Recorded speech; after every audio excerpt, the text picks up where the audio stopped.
Olá pessoal, no vídeo de hoje vamos resolver aqui um problema de tensão plana, mesmo problema feito para o elemento triangular, só que agora utilizando o elemento plano de 4 nós. O problema consiste aqui de uma chapa, com uma carga distribuída, uma pressão aplicada aqui em uma das suas arestas, e aqui no enunciado são dados os valores, as dimensões, temos aqui os apoios, e a ideia é desenvolver aqui a formulação do método dos elementos finitos utilizando o elemento plano de 4 nós. Então aqui, como dados de entrada principais, está sendo dado aqui a matriz de incidência, nesse caso só tem um elemento, então está dado aqui a numeração de cada nó que compõe o elemento. Temos aqui as propriedades desse elemento, módulo de elasticidade, coeficiente de Poisson e a espessura, uma propriedade da geometria, e aqui a tabela de coordenada dos nós. E nós queremos desenvolver um sistema de equações na forma igual a F igual a K vezes U dos nós. Sabemos aqui de antemão as dimensões aqui dos vetores da matriz. Como esse problema apresenta 8 graus de liberdade, total, a dimensão da matriz é 8 por 8. Cada nó tem 2 graus de liberdade no elemento plano, tá certo? Deslocamento X, deslocamento Y.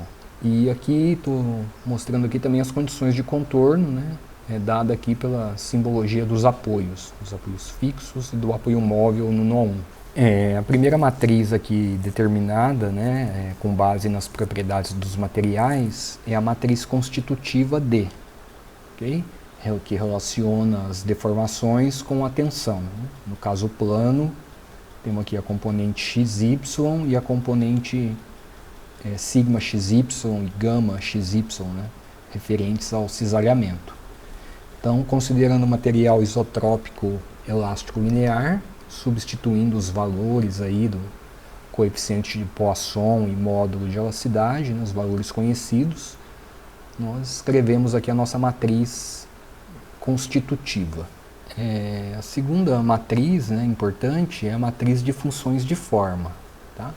Aqui para o elemento plano de 4 nós, ela está dada aqui em destaque, ela apresenta as componentes Ni, J, K e L, que são as funções de forma referentes a cada um dos nós do elemento. E essas expressões são conhecidas da formulação isoparamétrica do elemento plano de 4 nós. Estou mostrando aqui as expressões dessas funções que compõem aqui a matriz de funções de forma. E essas expressões são estritas em termos das coordenadas naturais, representadas aqui pelo Ki e Eta.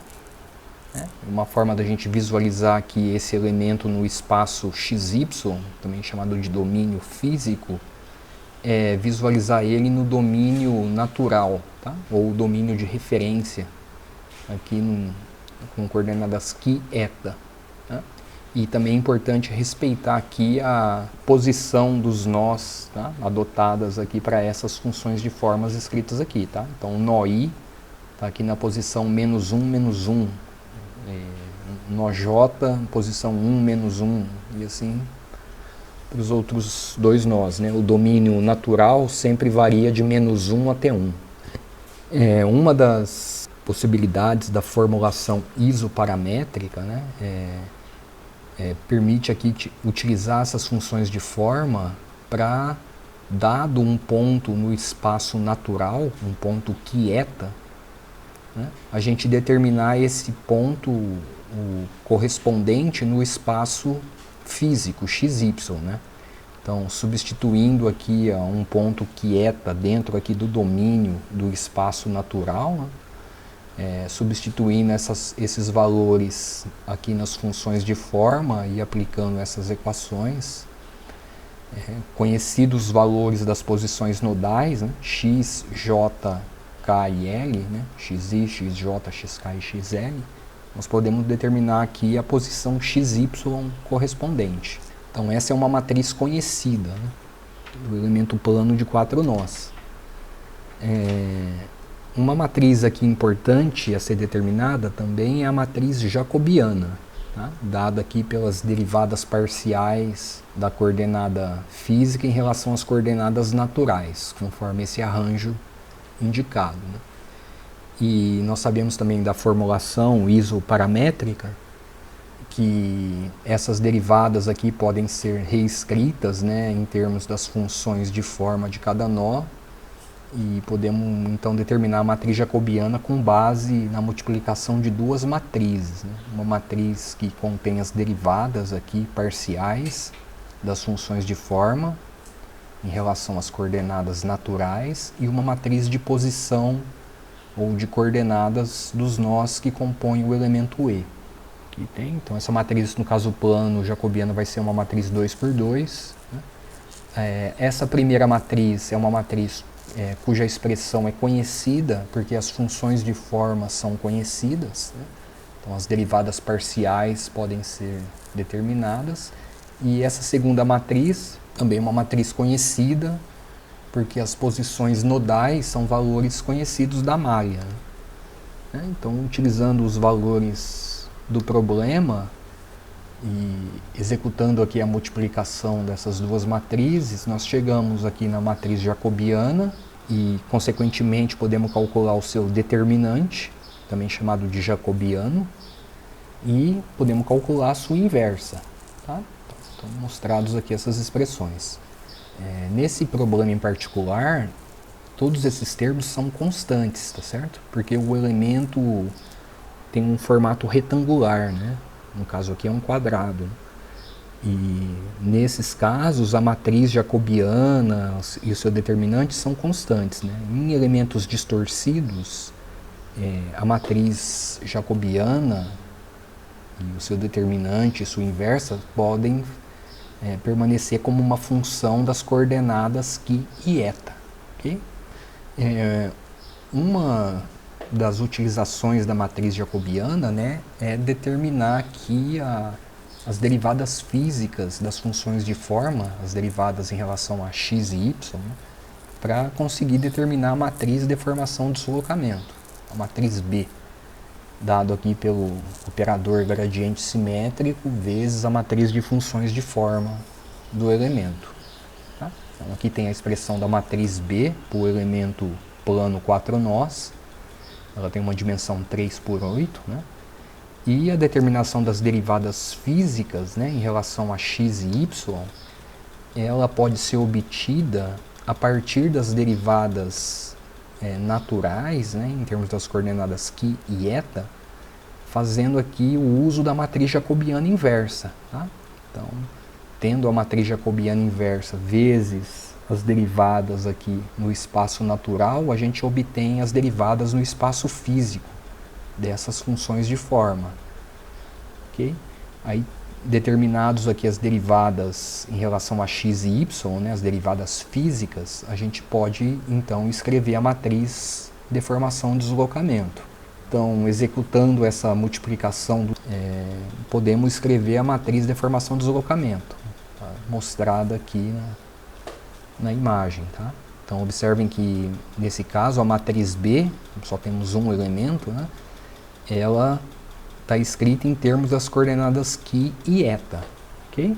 Ela não é uma matriz constante, como é no caso do elemento plano de 3 nós. Tá?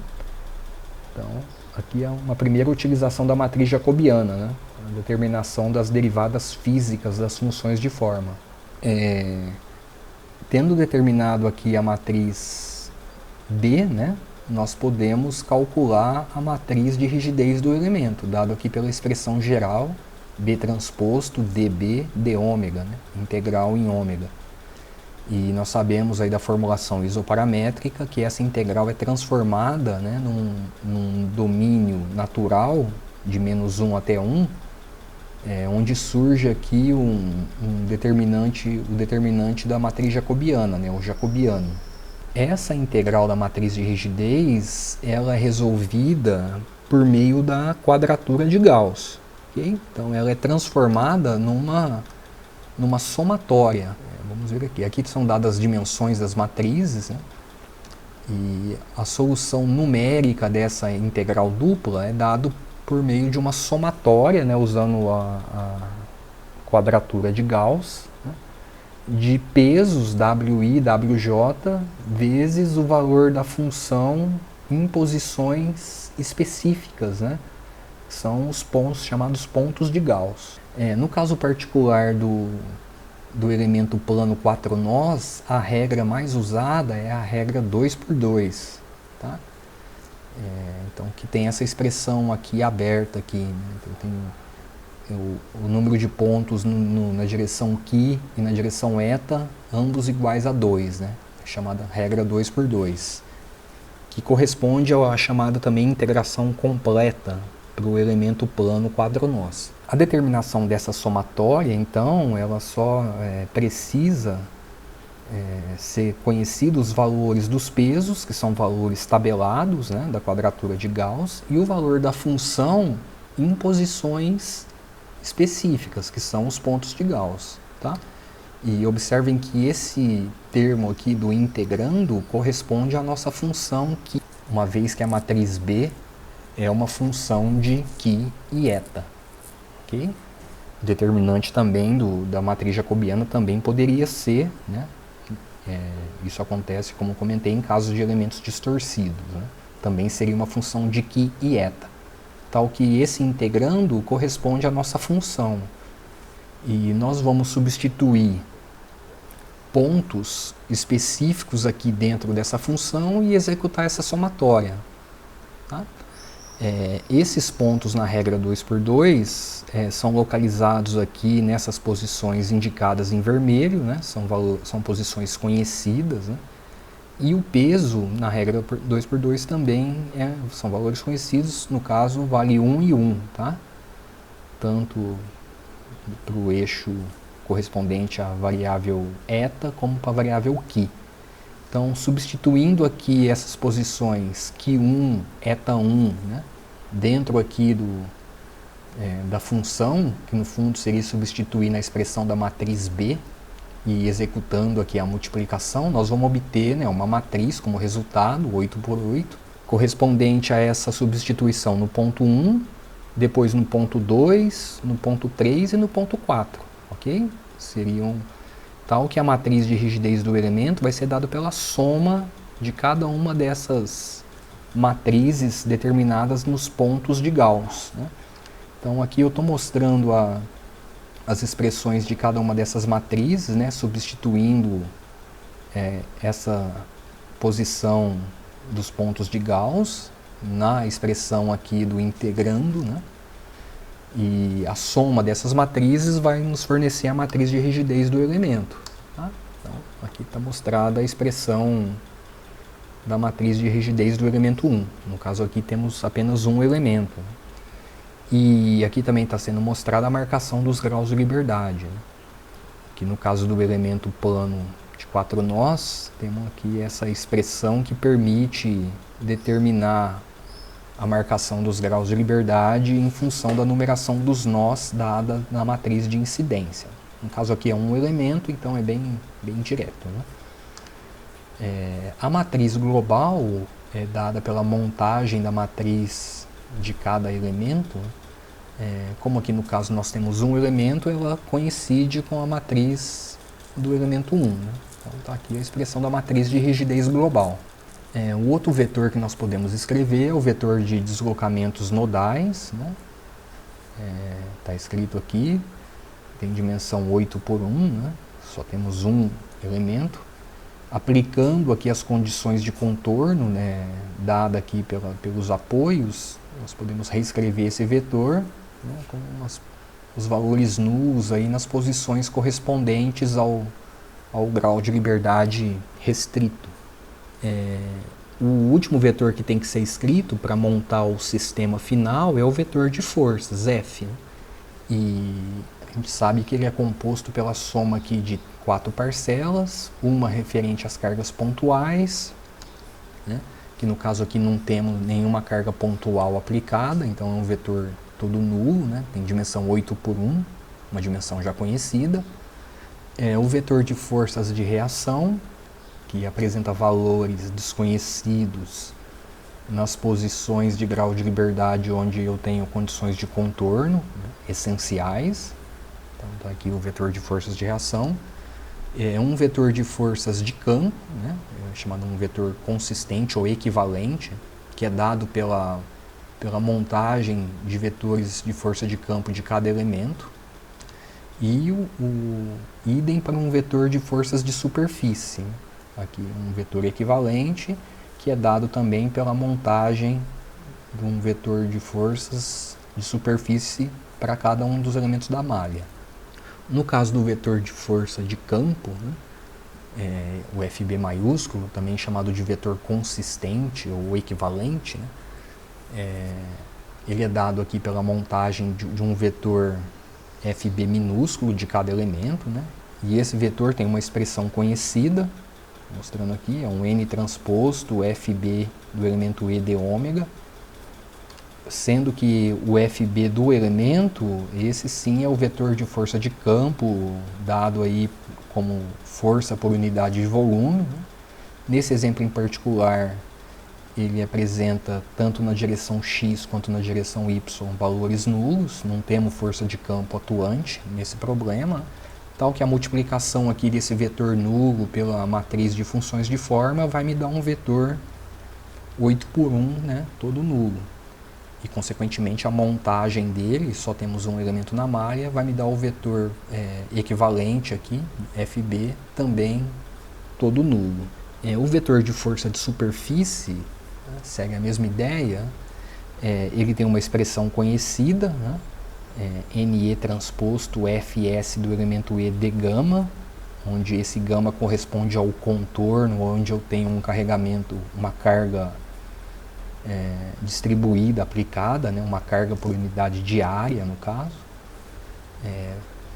Tem uma expressão aqui que pode ser deduzida, que é transformar esse contorno num domínio local, estou chamando de DS, tal que surge aqui um determinante de JS, que é diferente do jacobiano determinado anteriormente, ok? Esse aqui é, no caso do elemento de 4 nós, esse determinante é dado pelo comprimento da aresta carregada sobre 2.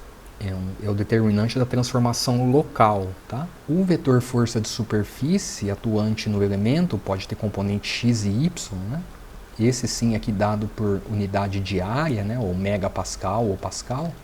Nesse problema em particular, nós temos na direção x, olhando aqui o sistema de coordenadas, um valor nulo, e na direção y, o valor da carga 400, negativo, né, oposto ao sistema, ao eixo y aqui, né, menos 400 megapascal, ok? A solução aqui dessa integral, né, ela permite 4 possibilidades, dependendo de qual aresta está sofrendo o carregamento, tá? Nesse caso aqui, a matriz de incidência foi escrita tal que a aresta carregada corresponde à aresta JK, né? Então nós vamos usar a expressão equivalente à aresta JK, que é essa daqui, para determinar o vetor força de superfície do elemento. Então, fazendo a substituição dos valores aqui do comprimento vezes espessura sobre 2 e os valores das componentes da força de superfície, chegamos aqui no vetor força de superfície do elemento 1. E a montagem dele, né, me gera o vetor equivalente Fs. Tal que podemos então somar aqui cada uma dessas parcelas e escrever o vetor global. Agora podemos finalmente montar o sistema global, né? Escrevemos cada um o vetor de força, o vetor de deslocamentos e a matriz de rigidez global. A solução do sistema global me fornece os deslocamentos nodais, tá? Então aqui estou colocando a expressão aqui particionada, né? Que um subsistema particionado que permite a determinação dos deslocamentos nodais. E aqui os respectivos valores desses deslocamentos, né? Deslocamento em x do nó 1, um valor negativo nesse exemplo. Deslocamento em x do nó 2 e o deslocamento em y do nó 2. Aqui também estou deixando a expressão matricial, né, particionada também, que permite a determinação das forças de reação. E aqui os respectivos valores. E aqui pode-se verificar a condição de equilíbrio, ok? Somatória de força em x vai dar 0 e somatória de força em y vai equilibrar a carga equivalente, né, correspondente à pressão de 400 MB atuante aqui na aresta 2, 3. Okay? Tendo determinados deslocamentos nodais, né, podemos escrever o vetor de deslocamento do elemento. Okay? E novamente aqui, como temos apenas um elemento, esse vetor vai ser o próprio vetor global. Né? Então aqui temos o vetor de deslocamentos do elemento 1, né? E a gente vai usar esse vetor para escrever o campo de deslocamento do elemento. Okay? E isso pode ser feito multiplicando a matriz de funções de forma pelo vetor de deslocamentos nodais do elemento. Tá? Então aqui eu tenho as dimensões, né? O campo de deslocamento corresponde aqui ao deslocamento na direção x e na direção y. Aqui tem a expressão da matriz de funções de forma, né, conhecida, e os deslocamentos nodais do elemento foram determinados. Então a multiplicação da matriz pelo vetor de deslocamentos vai me dar o campo, né, referentes à direção x e y. Tá? Aqui tem novamente as expressões das funções de forma de cada nó, né, expressões conhecidas. Então, executando aqui, fazendo a substituição e executando a multiplicação, a gente chega aqui nessas duas expressões, né? Uma referente ao deslocamento x e outra deslocamento y, aqui escritas em termos das coordenadas naturais φ e eta. Tá? Tenho duas funções. Tal que é possível plotar essas funções, né, num domínio aí do elemento. Aqui eu estou plotando ela, como aqui o elemento é regular, estou plotando elas, poderia plotar substituindo aqui cada posição φ eta, né, correspondente, ou determinar as componentes x e y associada com cada posição φ eta, tá certo? E escrever aqui a função em termos das coordenadas x e y. Então aqui tem o campo para a direção x, ilustrado aqui na forma de um gradiente, né, de cores, e o da direção y. Né? E chamando a atenção aqui que esse gradiente está adotando um sistema que está desenhado conforme a imagem aqui, né? O eixo φ está orientado na vertical. Tá? Isso pode ser observado olhando aqui o nosso elemento de referência. Né? O eixo φ é paralelo com o nó IJ. E olhando a matriz de incidência, né, o nó IJ é o nó 1, 2, tá certo? Então o eixo φ está paralelo ao nó 1, 2. E a mesma ideia para o eixo eta. Né? O eixo eta é paralelo ao nó 2, 3, né? Que seria o nó JK. Né? Seria o 2, 3 aqui. Então o eixo eta está orientado conforme essa imagem, tá? Então é fácil aqui plotar esse gradiente de cor num software como o Octavia ou o Scilab, tá? Tem a função, né? Tem os valores para cada ponto aqui do domínio, você vai ter um valor correspondente substituindo aqui na função e plota isso na forma de um gradiente de cores, né? Tendo os deslocamentos nodais, nós podemos também calcular as tensões nodais, tá? Temos aqui a expressão de cálculo das tensões, né? No caso o plano tem componente xy e o tal xy. A matriz D é a matriz constitutiva, que já foi determinada, a matriz B também, e o vetor de deslocamentos nodais também já foi determinado. Né? Então, multiplicando aqui esses valores, nós podemos determinar as componentes de tensão nas direções XY e o cisalhamento XY.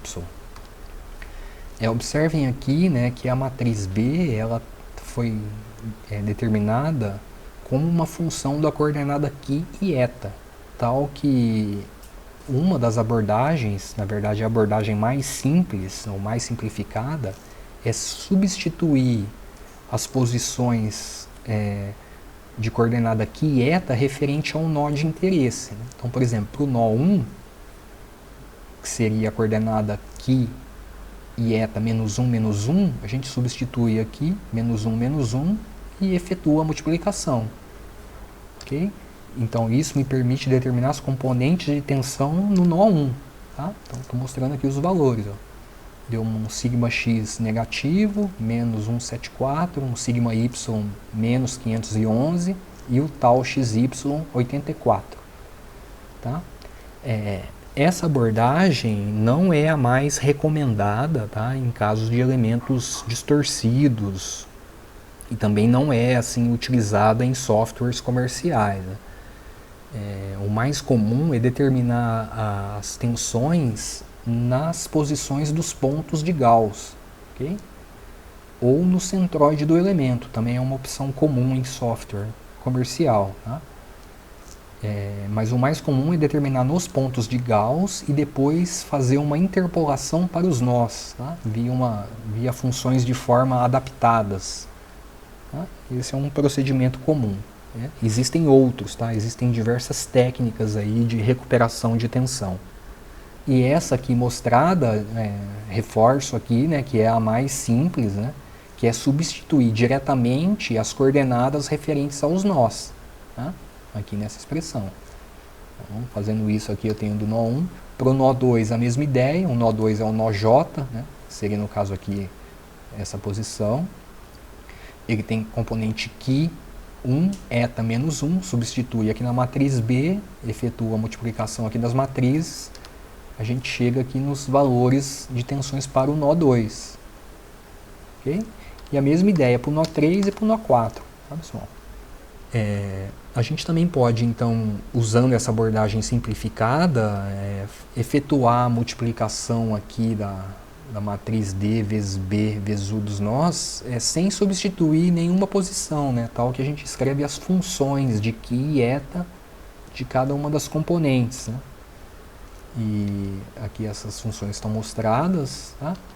E aqui eu está plotando essas funções também num domínio aí do elemento. Tá? Aqui também vale aquela observação dos eixos, ok? Como estão orientados os eixos para substituir aqui essas funções. E obviamente se eu substituir aqui a posição Qui eta menos 1, eu vou determinar a componente x, o valor que foi mostrado anteriormente. Né? E assim para os demais nós. Né? E assim também para as outras componentes de tensão. Então observem aqui que no elemento plano de 4 nós, o gradiente de tensão varia dentro do elemento, né, diferente do elemento de 3 nós, certo? No caso do elemento de 3 nós, as tensões são constantes, né, dentro do domínio do elemento. No elemento plano de 4 nós eu já tenho um gradiente associado. Bom, então é isso, pessoal, um abraço, até a próxima.